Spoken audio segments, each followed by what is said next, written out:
Julho de 1945. A guerra no Pacífico alcançava seu clímax brutal e decisivo. O Império do Japão, apesar de encurralado e com suas cidades devastadas por bombardeios aéreos incessantes, mantinha uma resistência ferrenha.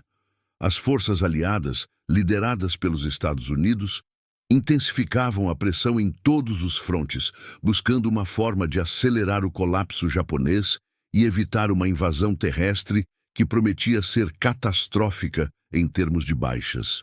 A estratégia americana de estrangulamento econômico e militar estava em pleno vapor, e os submarinos desempenhavam um papel fundamental nesse cerco. Desde o início do conflito, a frota de submarinos da Marinha dos Estados Unidos havia sido uma arma devastadora, responsável por afundar milhões de toneladas de navios mercantes e de guerra japoneses, cortando as linhas de suprimento vitais para o arquipélago.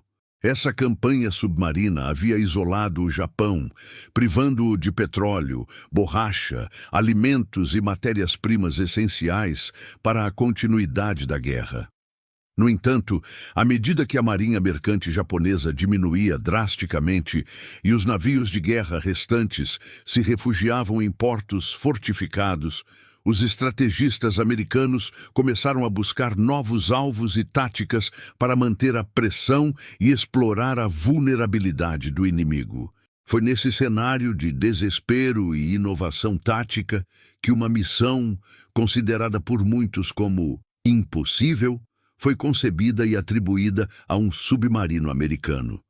Não se tratava de torpedear um navio inimigo em alto mar, nem de patrulhar rotas de navegação. A tarefa era radicalmente diferente e sem precedentes na guerra submarina: sabotar a infraestrutura terrestre inimiga. A ordem era clara. Um submarino deveria se aproximar da costa japonesa, desembarcar uma equipe de sabotagem e realizar um ataque destrutivo em terra firme. O alvo específico seria uma linha férrea costeira, vital para o transporte de tropas e suprimentos em uma região remota. O local escolhido para esta operação audaciosa era o litoral do norte do Japão, na área que hoje corresponde à ilha de Sakhalin, então conhecida como Karafuto, território japonês na época. Esta região, embora distante dos principais centros urbanos, era estratégica para a movimentação de recursos e para a defesa das ilhas do norte. A missão exigia uma discrição absoluta e uma execução impecável, operando em águas inimigas e em terra hostil. A premissa era simples na sua audácia. Na calada da noite, a equipe do submarino deveria desembarcar secretamente, avançar sobre o território japonês, minar os trilhos da ferrovia com cargas explosivas e detoná-las sob um trem em movimento. A ideia de um submarino, uma embarcação projetada para operar nas profundezas do oceano e atacar alvos navais, ser empregado como plataforma para uma operação de comando terrestre, era uma quebra de paradigma completa. As defesas japonesas estavam treinadas para identificar e combater ameaças vindas do mar: torpedos, canhões navais, desembarques anfíbios de grande escala. A ameaça de uma equipe de sabotagem vinda de um submarino, operando a quilômetros da costa, estava fora de qualquer expectativa ou protocolo de segurança. A execução bem-sucedida dessa missão não apenas causaria danos logísticos diretos, mas também teria um impacto psicológico significativo. Provavelmente, ela forçaria o comando japonês a desviar recursos valiosos, como tropas e equipamentos de vigilância, para proteger sua extensa e vulnerável infraestrutura costeira. Em um momento em que cada recurso era precioso para a defesa final, essa distração seria um golpe estratégico. A questão central que esta operação levantava era profunda. O que acontece quando a guerra submarina, tradicionalmente confinada ao ambiente aquático, transcende seus limites e emerge para a terra firme? Como um lobo do mar se transforma em um comando de sabotagem e quais as implicações dessa audácia para o curso da guerra? Esta missão representava uma nova frente, um desafio inesperado, e um testemunho da inventividade e da determinação em um conflito que se aproximava de seu fim, mas que ainda exigia sacrifícios extraordinários e táticas sem precedentes. Em julho de 1945, o Império do Japão enfrentava uma situação insustentável.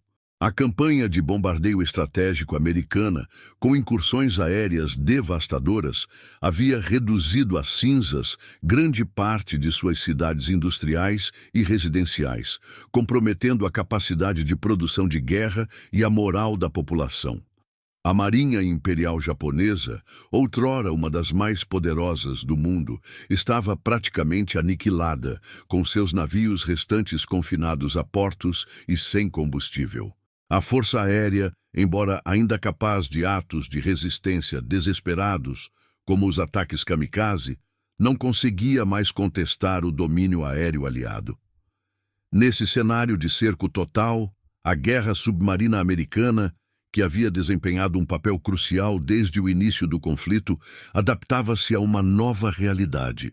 Nos primeiros anos da guerra, a principal missão dos submarinos americanos no Pacífico era interceptar e afundar a vasta frota mercante japonesa, que transportava recursos vitais como petróleo do Sudeste Asiático, borracha, minerais e alimentos para o arquipélago. Essa campanha foi extraordinariamente bem-sucedida, com os submarinos afundando milhões de toneladas de navios, estrangulando a economia de guerra japonesa e privando suas indústrias e forças armadas dos suprimentos essenciais. O impacto foi tão profundo que, em 1945, a Marinha Mercante Japonesa estava à beira do colapso, e poucos navios ainda se arriscavam a navegar em águas abertas. Com a escassez de alvos navais convencionais, os estrategistas americanos reconheceram a necessidade de expandir o escopo das operações submarinas. O objetivo permaneceu o mesmo: acelerar o colapso logístico e econômico do Japão, mas os meios para atingi-lo precisavam evoluir.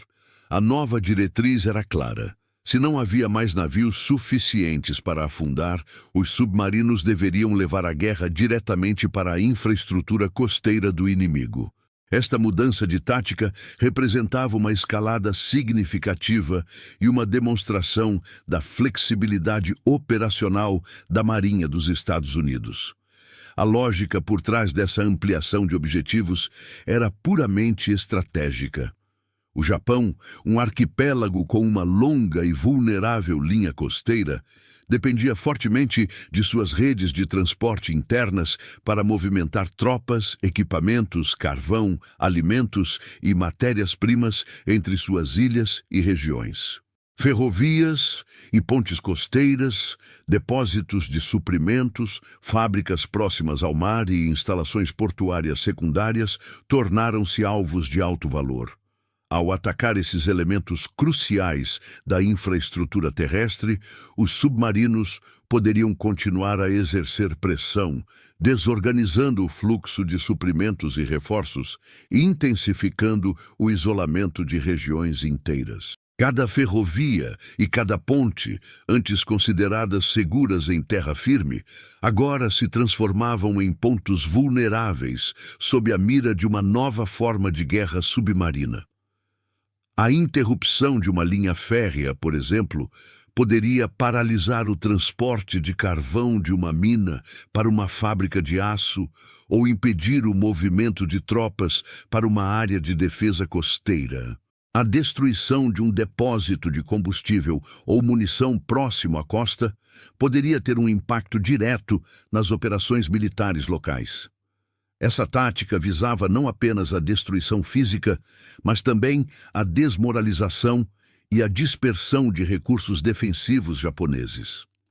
O Japão, já exausto e com recursos limitados, seria forçado a desviar mão de obra e materiais preciosos para reparar danos e proteger uma vasta extensão de sua costa contra ataques inesperados. Unidades militares que poderiam ser empregadas na defesa contra uma invasão iminente teriam que ser realocadas para patrulhar linhas férreas e pontes em áreas remotas. Esse efeito de estrangulamento logístico e psicológico era um componente vital da estratégia aliada para preparar o terreno para uma eventual invasão, ou idealmente para forçar a rendição japonesa sem a necessidade de um desembarque em larga escala. Assim, as missões que antes se concentravam em combates navais em mar aberto, agora incluíam operações de reconhecimento, desembarque de comandos e sabotagem em terra. Essas novas tarefas exigiam um nível de audácia e inovação técnica sem precedentes para as tripulações de submarinos. Eles não eram mais apenas caçadores nas profundezas, mas também plataformas para operações especiais, levando a guerra a um fronte onde o inimigo menos esperava, a areia e os trilhos de sua própria terra. Esta evolução tática sublinhava a determinação americana em explorar todas as vulnerabilidades japonesas, pavimentando o caminho para o fim do conflito, mesmo que isso significasse redefinir os limites da guerra submarina. Enquanto a estratégia americana de estrangulamento logístico se aprofundava, a natureza da guerra submarina no Pacífico passava por uma transformação radical.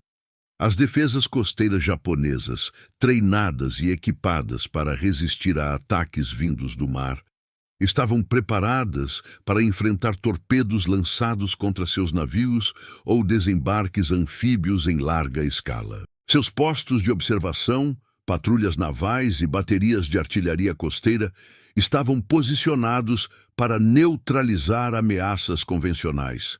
A mentalidade defensiva japonesa estava firmemente arraigada na premissa de que a guerra viria do oceano, através de suas águas territoriais.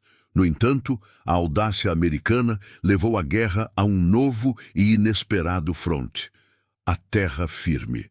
A ideia de que um submarino, uma arma projetada para operar nas profundezas do oceano e atacar alvos navais, pudesse ser a plataforma para uma operação de sabotagem terrestre, representava uma quebra de paradigma completa.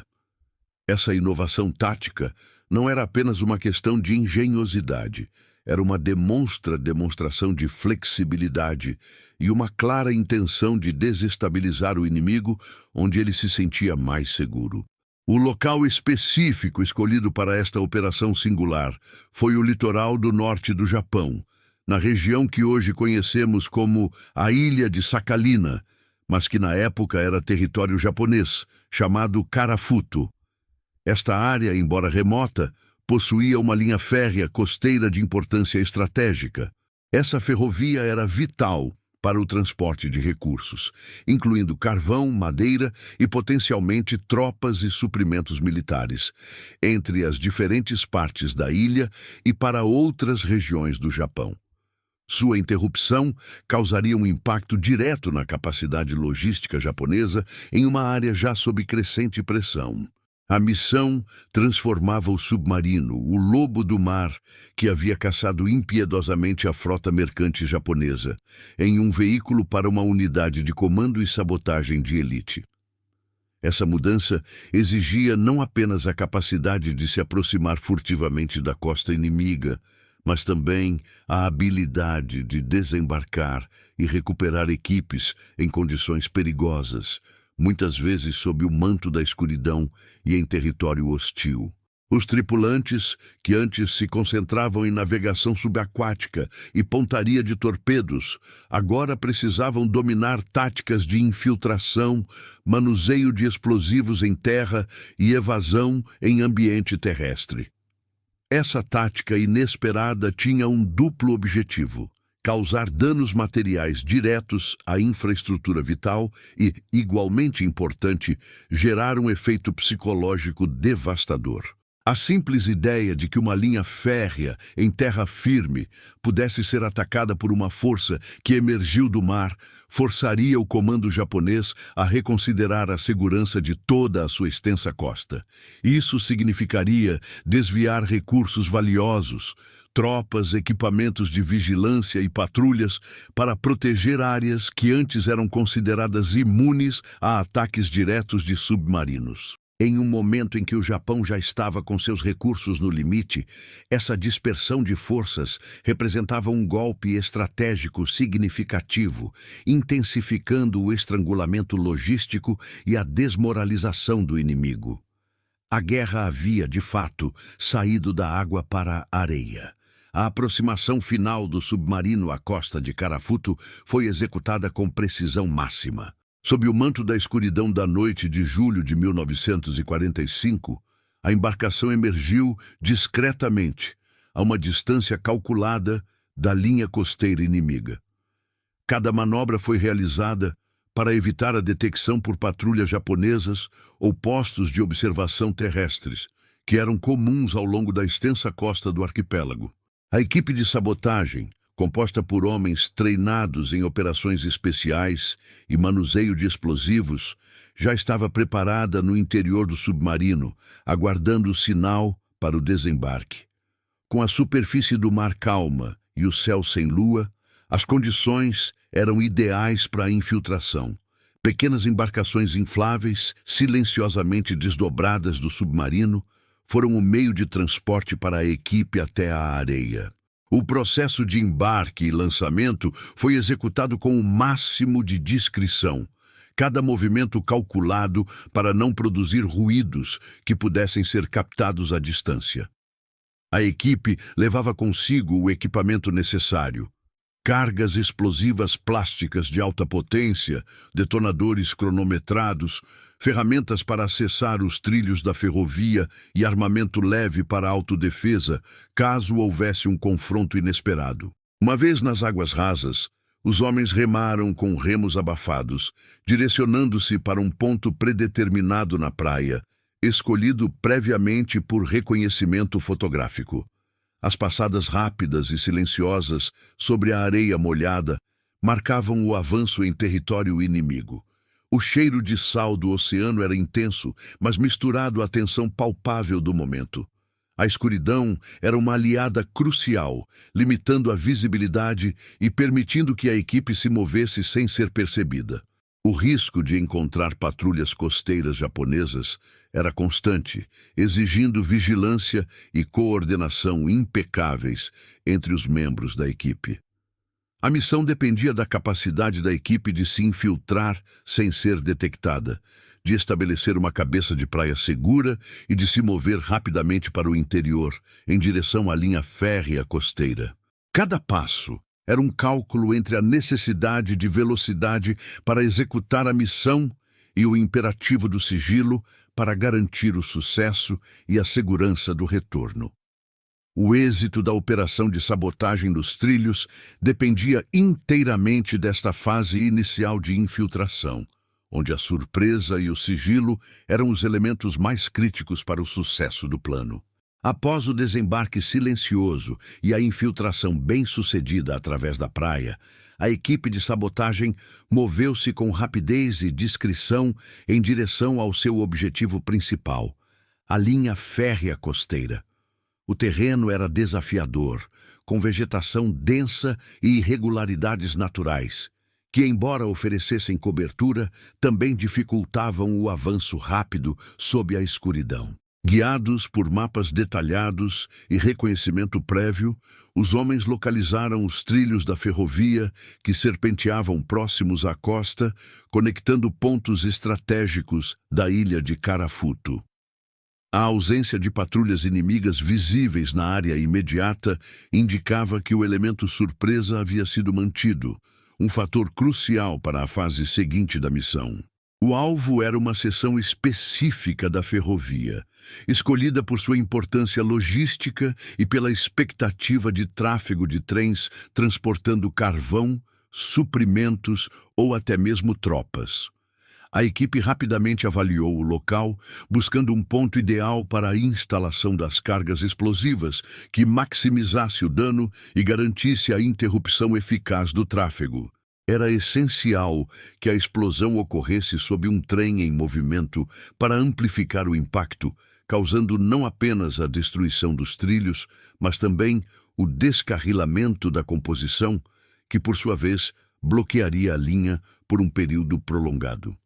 Os explosivos utilizados eram cargas plásticas de alta potência, compactas e maleáveis, ideais para operações de sabotagem que exigiam discrição e eficácia. Essas cargas, provavelmente do tipo C3 ou C4, eram projetadas para maximizar a energia direcional da explosão, concentrando a força para romper o aço dos trilhos e as dormentes de madeira ou concreto. A equipe carregava consigo também detonadores especiais, fusíveis de retardo e um dispositivo de temporização improvisado, mas confiável, que permitiria o acionamento preciso da carga no momento desejado. O processo de instalação exigiu perícia e paciência. Primeiro, os sabotadores removeram cuidadosamente o lastro de pedras e cascalho que sustentava os trilhos e as dormentes. Este trabalho foi feito com ferramentas manuais, minimizando ruídos e garantindo que a remoção fosse discreta e pudesse ser rapidamente disfarçada, caso necessário. A ideia era criar uma cavidade sob um dos trilhos, grande o suficiente para acomodar as cargas explosivas sem que fossem visíveis a uma inspeção superficial.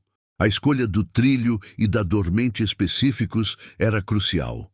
O objetivo era que a explosão atingisse a base do trilho no momento em que o peso de um vagão ou locomotiva estivesse diretamente acima, potencializando o efeito destrutivo. As cargas plásticas foram moldadas e posicionadas estrategicamente sob o trilho, garantindo o contato máximo com o metal e a estrutura de suporte. A quantidade de explosivo foi calculada para ser suficiente para romper o trilho e danificar a estrutura adjacente, mas não excessiva, a ponto de criar uma cratera muito grande que pudesse alertar o inimigo antes da detonação. A precisão na colocação era vital. Uma carga mal posicionada poderia apenas danificar superficialmente a linha, permitindo reparos rápidos. Após a colocação das cargas, a equipe instalou o sistema de detonação. Isso envolvia a conexão dos detonadores elétricos às cargas e, em seguida, a um fusível de retardo que seria acionado por um mecanismo de temporização. Este mecanismo era, na verdade, um dispositivo improvisado, adaptado para a missão, mas testado para garantir sua funcionalidade. A engenhosidade residia em criar um sistema que pudesse ser acionado e deixado no local, contando com a passagem do trem para completar a sequência da detonação. O clique do detonador improvisado, um som quase inaudível na vastidão da noite, marcou o início da contagem regressiva para a destruição. Era o som da decisão final, do ponto sem retorno da operação. Os riscos eram imensos.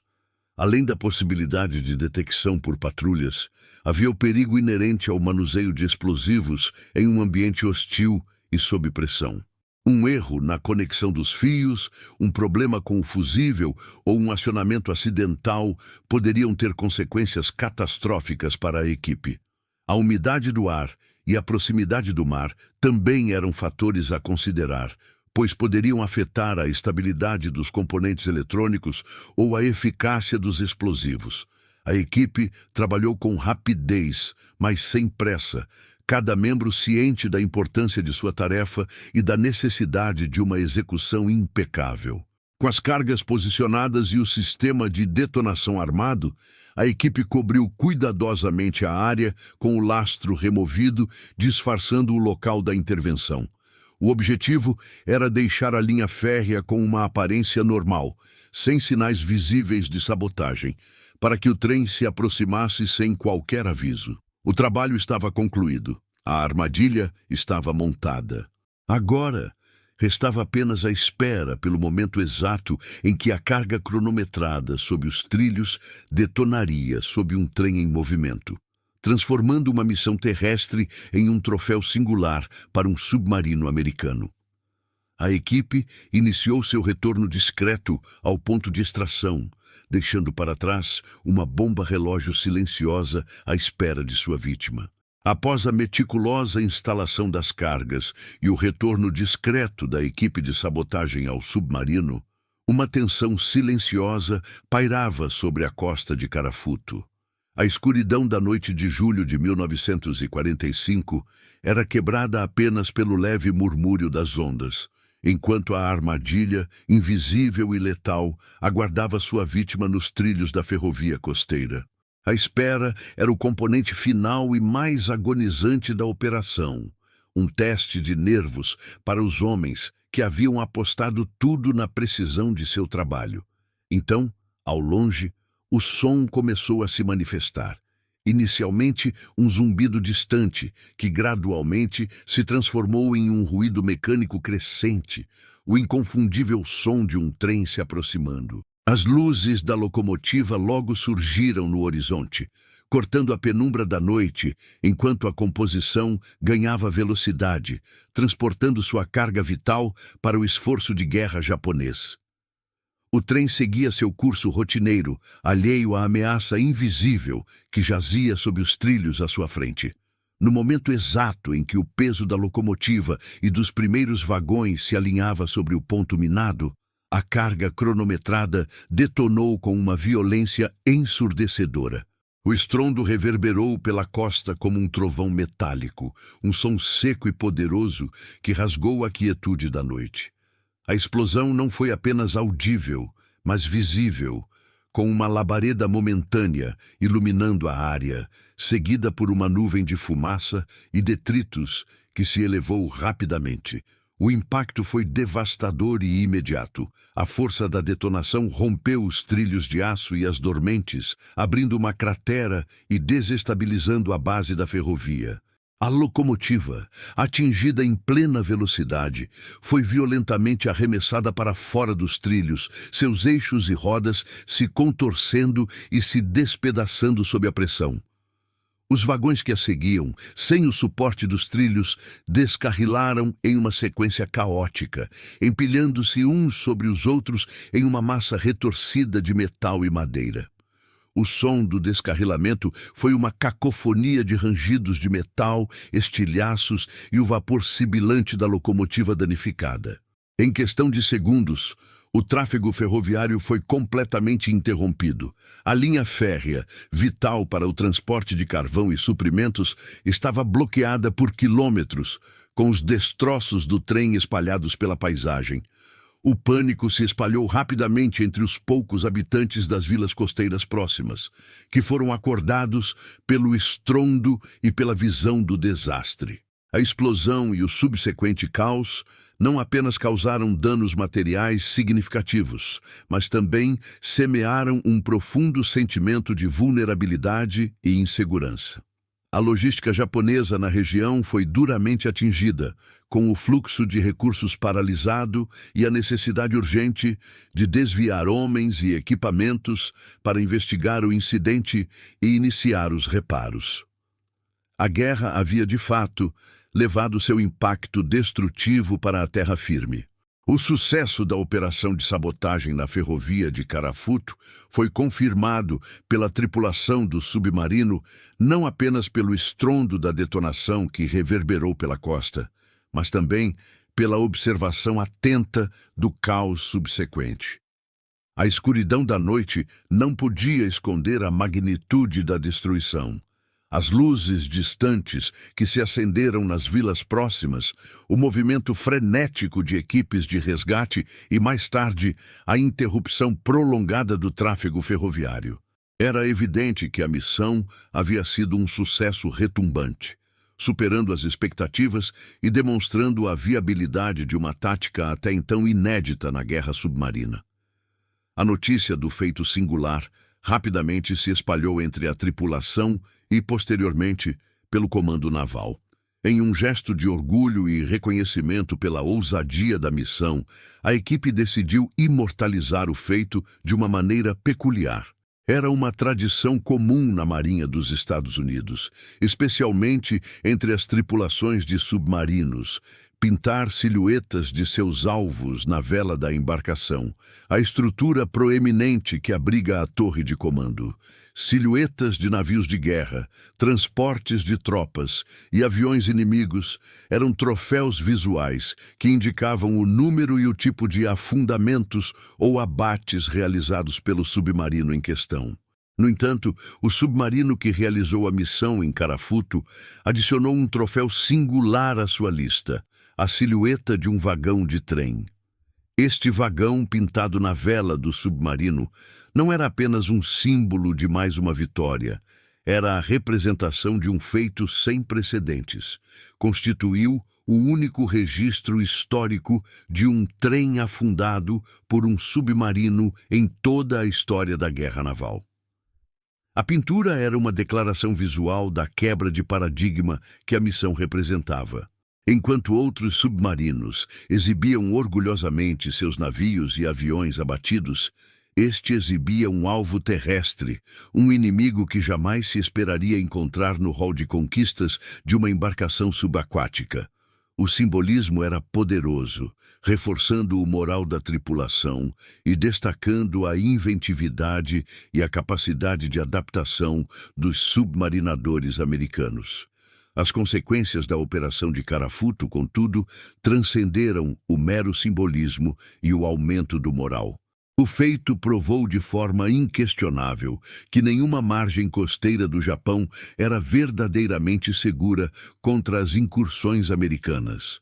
As defesas japonesas, até então focadas em ameaças navais e aéreas, foram forçadas a reconhecer uma nova e insidiosa vulnerabilidade: a de suas infraestruturas terrestres, atacadas por forças que emergiam do mar. Isso gerou um impacto psicológico significativo no comando japonês e na população. A sensação de segurança em terra firme, que antes era um dado adquirido, foi severamente abalada, semeando pânico e desconfiança. O ataque a um alvo terrestre por um submarino multiplicou o efeito de estrangulamento logístico que a guerra submarina americana já impunha ao Japão. A interrupção da linha férrea de Carafuto não foi um incidente isolado, mas um precedente. Ela forçou o comando japonês a desviar recursos valiosos e já escassos para proteger sua vasta e vulnerável rede de transporte costeiro. Tropas que poderiam ser empregadas na defesa contra uma invasão iminente tiveram que ser realocadas para patrulhar ferrovias, pontes e depósitos em áreas remotas. Equipamentos de vigilância e reparo, essenciais para outras frentes, foram mobilizados para lidar com a nova ameaça. Além disso, a destruição do trem e dos trilhos em Carafuto causou uma interrupção direta no fluxo de suprimentos vitais para o norte do Japão, uma região estratégica para a defesa do arquipélago. Carvão, alimentos e matérias-primas que dependiam daquela ferrovia tiveram seus transportes paralisados, exacerbando as já críticas deficiências logísticas do Japão.